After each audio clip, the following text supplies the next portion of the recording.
Act 4, Scene 14. We're getting down to it now. This is one of my favorite scenes in the play.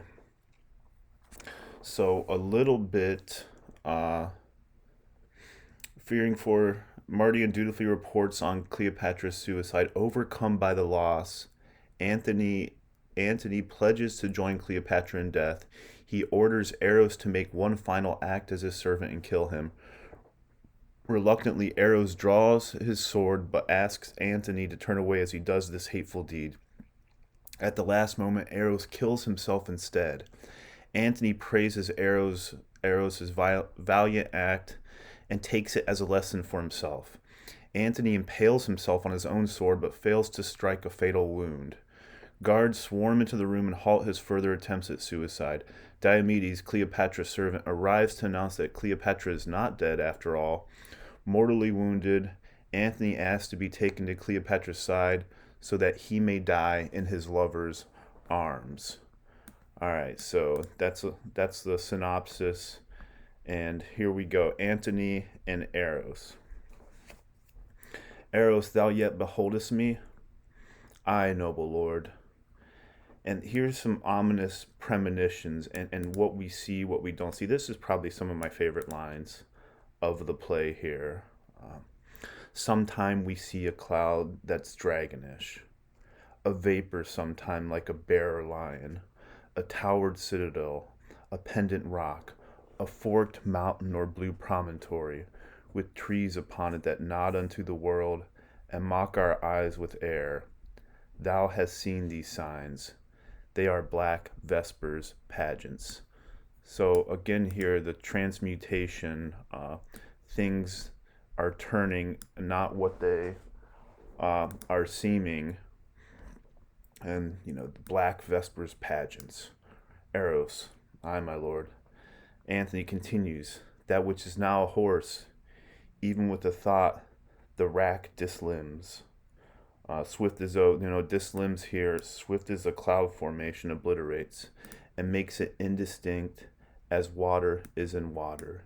Things are just changing. Things are that I thought were true, or things that at one moment take on one shape are quickly in another shape. Eros, it does, my lord. My good knave, my good knave, Eros. Now thy captain is even such a body. Here I am Antony, yet cannot hold this visible shape. Right? Here's again that shape. I cannot hold my shape any longer. I'm dissembling, I'm changing.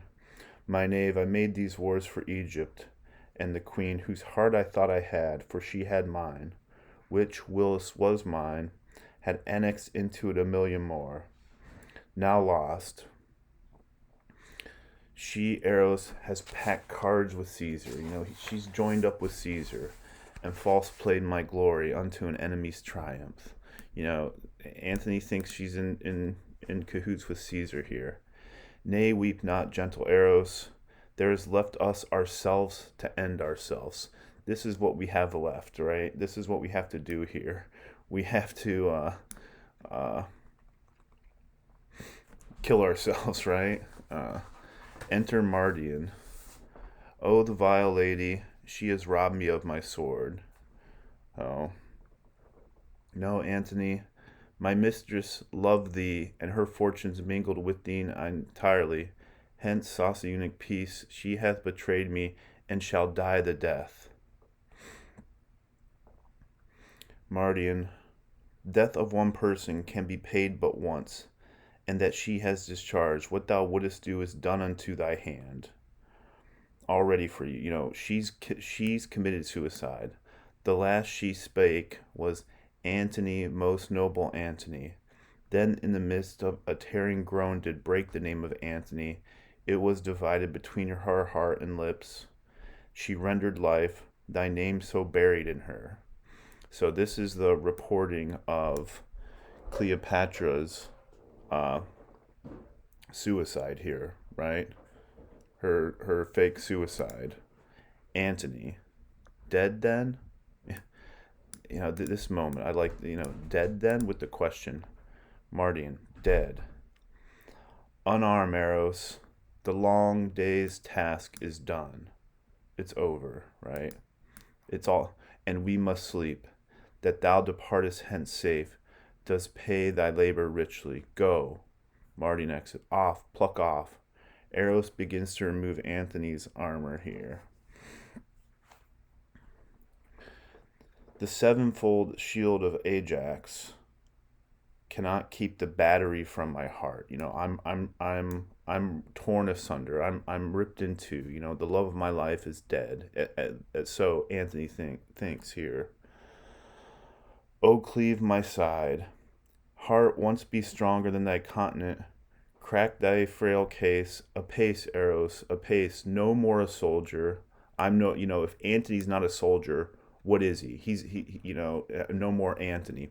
Bruised to pieces go. You have been nobly born from me a while.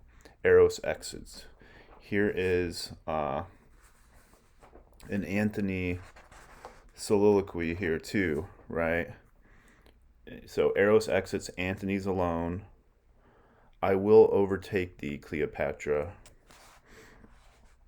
and weep for my pardon. So it must be, for now all length is torture. All life, without you in it, all life is torture. All length is torture. Since the torch is out, the light is out.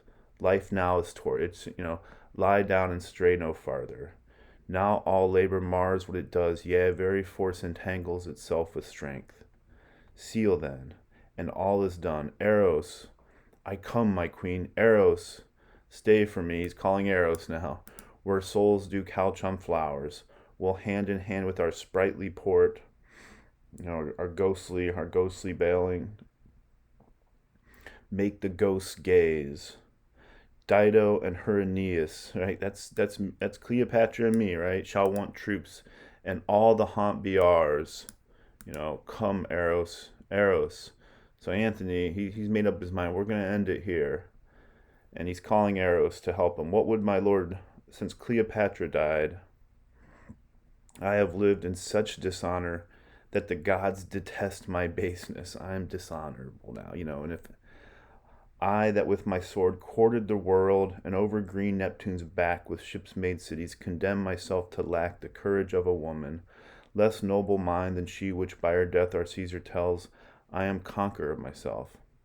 Thou art sworn, Eros. You promised me, you swore to me, that when the exigent should come, the need should come, which now has come indeed, when I should see behind me the inevitable prosecution of disgrace and horror, that on my command thou wouldn't killest me.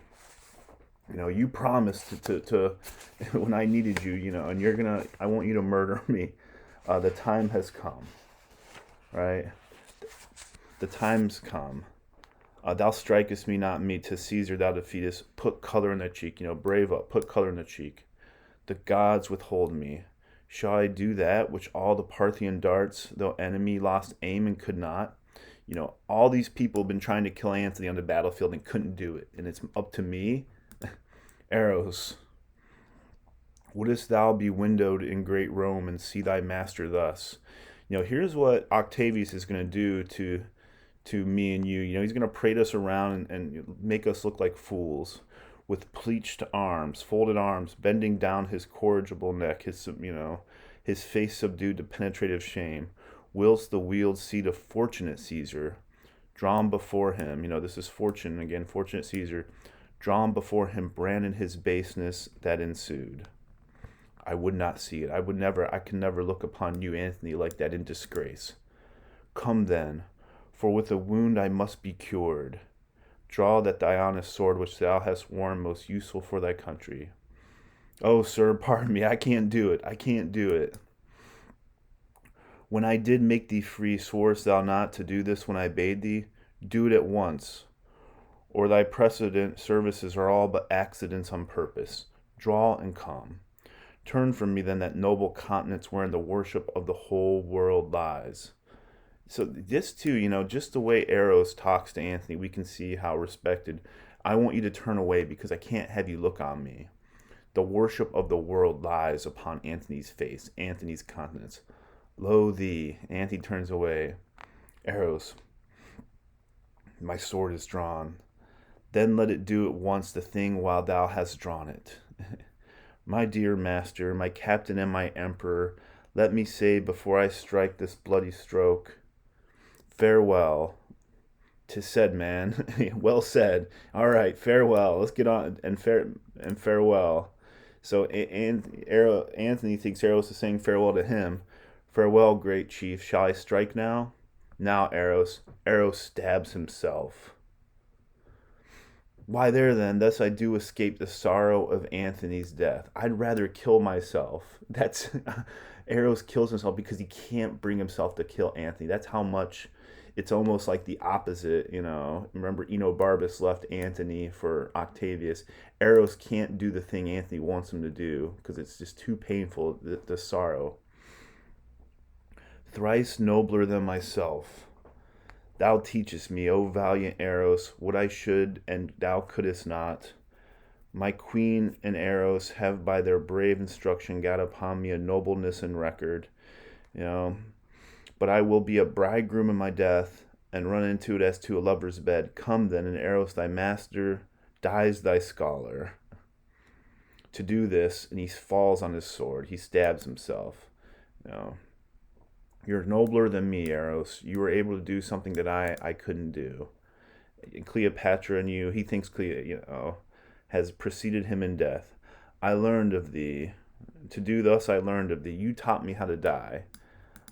How, not dead? Not dead? He's like, damn, it didn't, he stabs himself, but it didn't, it's just a mortal wound. The guard, ho. Oh, dispatch me. Here comes the guards. What's the noise? I have done my work ill, friends. Oh, make an end of what I've begun. The star is fallen. So is Antony the star here? The star is fallen, right? It's all, and time is at its period. Time is at its end. Alas and woe.